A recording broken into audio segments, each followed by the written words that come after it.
సుప్రీంకోర్టులో ఏం జరిగింది అధ్యక్ష ఇంతకీ? సుప్రీంకోర్టు 2010లో రాజ్యాంగ ధర్మాసనం అంటే కాన్స్టిట్యూషనల్ బెంచ్ సరిగ్గా దానికి మించిన బెంచ్ భారతదేశంలో ఇది లేదు. రాజ్యాంగ ధర్మాసనం ఆ రోజు ఒక తీర్పు ఇచ్చింది అధ్యక్ష. 50% సీలింగ్.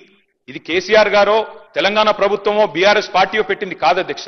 ఈ సీలింగ్ పెట్టింది సుప్రీంకోర్టులోని రాజ్యాంగ ధర్మాసనం. దాన్ని అతిక్రమించే అధికారం ఈ దేశంలో ఏ ప్రభుత్వానికి లేదు, కేంద్ర ప్రభుత్వానికి లేదు, రాష్ట్ర ప్రభుత్వానికి కూడా లేదు.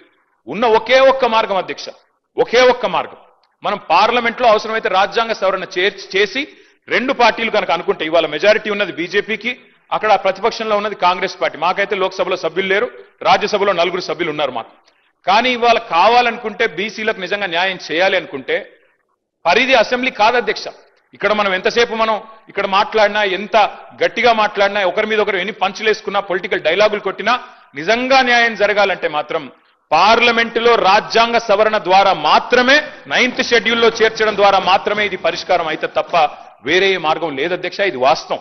ఇది ముఖ్యమంత్రి గారికి తెలియదు, కేబినెట్ లో ఉండే మంత్రులకు తెలియదని నేను అనుకోను అధ్యక్ష. వారికి కూడా తెలుసు. కానీ వారు పాపం వారు ఇరుక్కొని పోయినారు అధ్యక్ష. నేను వేరే ఉద్దేశంతో చెప్పట్లేదు.